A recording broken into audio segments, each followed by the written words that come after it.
Hi everybody, Dan Illman, Mike Beer, the DRF race of the day for Thursday, January the 16th, race number 7 at Gulfstream Park. We kick off the 50-cent late pick 4 with a $30,000 claimer on the turf. Before we get to the analysis, check this out. DRF.com/Eclipse is where you need to go, where you can submit your vote for a chance to win a trip to the Queen's Plate at Woodbine. This special fan vote sweepstakes is presented by Woodbine. Make sure you submit your vote. DRF.com/Eclipse. What an opportunity to head on over to Woodbine and see the first leg of the Canadian Triple Crown, the historic Queen's Plate. Here's the field for our Thursday race of the day, going a mile and a 16th. These are fillies and mares, 30 down to 25, claiming tag.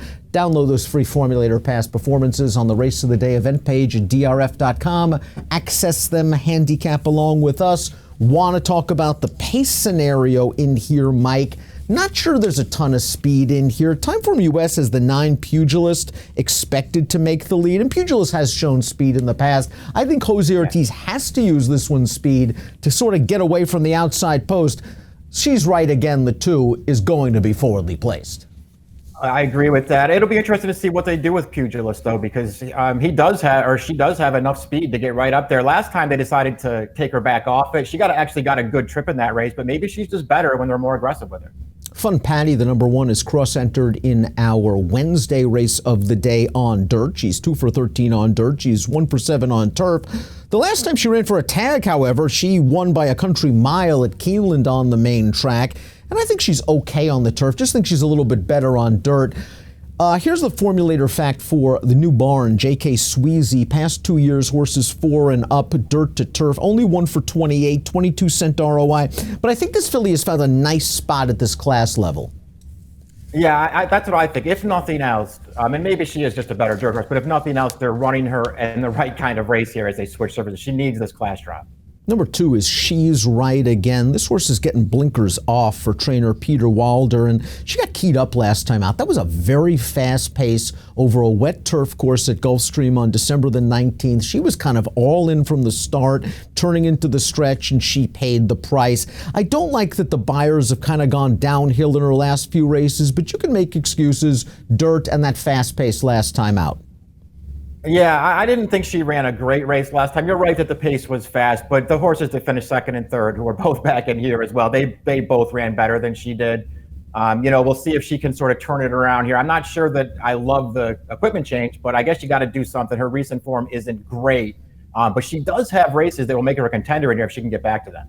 3-month layoff for the 3 Retro Street, who we're familiar with from New York. I thought Retro Street ran okay 2 starts back at Saratoga, in for the 40. That was a race that produced a couple of next out winners. She was inside. She had to kind of alter course in between horses late, and once she got out, she was running with some interest. Last time out, I didn't think she had a lot of pace to run at. It was a race that's come back okay. The runner-ups come back to earn a 74 buyer. The 3rd place finishers come back to run a 74 buyer. You give her some pace. She has an outside chance. I like that she's with Kathleen Ocala. No disrespect to Bruce Brown, but Kathleen Ocala can win races at prices at Gulfstream. I agree. This horse picks up IRAD as well. There's a lot to like about this horse because I agree with you. 2 back, I thought she sort of ran sneaky well, taken back and then just finishing way too late. Last time she had no chance. That was a merry-go-round race. Temper's Way got loose on the lead. Nobody made up any ground. I'll give her a pass for that one. I mean, if she can catch a little pace to run into, she's got a big shot in this race, I think. I like the tactical speed shown by Scatnap in her last few races. She and Pugilist finished ahead of the number 2, She's Right Again, most recently. Let's watch that race. I thought Scatnap got a great trip. She's angling right now into the 3 path in those white blinkers. She had been saving ground throughout. She is going to make the front. She's going to be beaten. Pugilist we see in 3rd. Scatnap had a good trip. She got beat. I think that's somewhat disappointing, but at the end of the day, she's a mare that can work out that kind of trip again in here. Yeah, I mean, she got a really good trip in that race, and I thought she ran fine. She was just 2nd best at the end of the day. I have no knocks on her. I think this is another horse probably being brought back in the right spot here, Dan. I just feel like Jane Sabelli is bringing her back in the race where she belongs. She's a short price on the line. She should be. Nice segue to the formulator fact concerning Sabelli over the past year. Horses aged 4-year-olds and up Turf routes, mid-level claimers at Gulfstream Park, 8 for 18 with a humongous return on investment of $875. Much about it is the number 5. Much about it was claimed 2 starts back, ran in a $16,000 claimer, and I just couldn't find any excuse whatsoever. She went right to the front. They went 52 and 3 to the half, and she just couldn't quicken with the rest of those horses. Maybe she's not the kind of mare that wants to be on the lead, but she graduated in gate-to-wire fashion. This might be just too tough a spot. Yeah, I mean, she's done a lot of damage against, weaker horses at lower claiming levels, and they're just going to step her up in class here and see what happens second off the claim.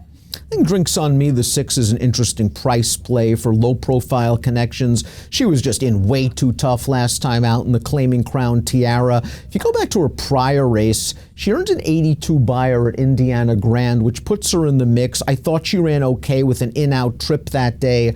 We'll see what we get from Drinks on Me. Obviously, she's got to prove it at Gulfstream, but the last time she ran at Gulfstream in 2019, she got beat less than 2 lengths by Mitchell Road, a stakes horse.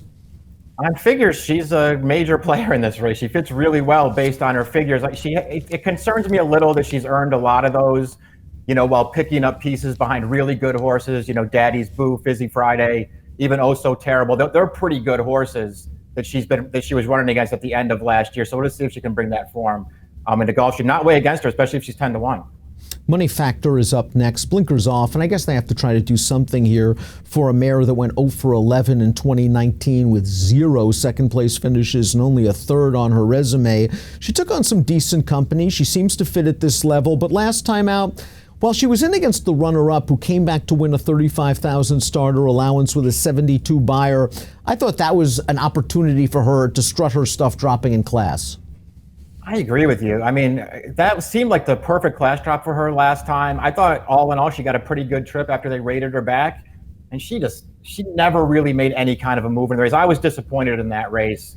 I don't know if it makes me want to give her a shot back in this spot. Looking like a queen's feeling good right now. She's won her last 2 races, including this performance at Gulfstream on December the 15th. She's already gotten to the outside. She's had a great trip, sitting the pocket in behind the leaders. She altered out under Louise Size. I like the way she burst away with a short burst of speed once asked for run at about the 3/16. She's getting a little bit tired here, but this was a good, solid performance. She reminds me a little bit like our morning line favorite, Scatnip. Good tactical speed, good form.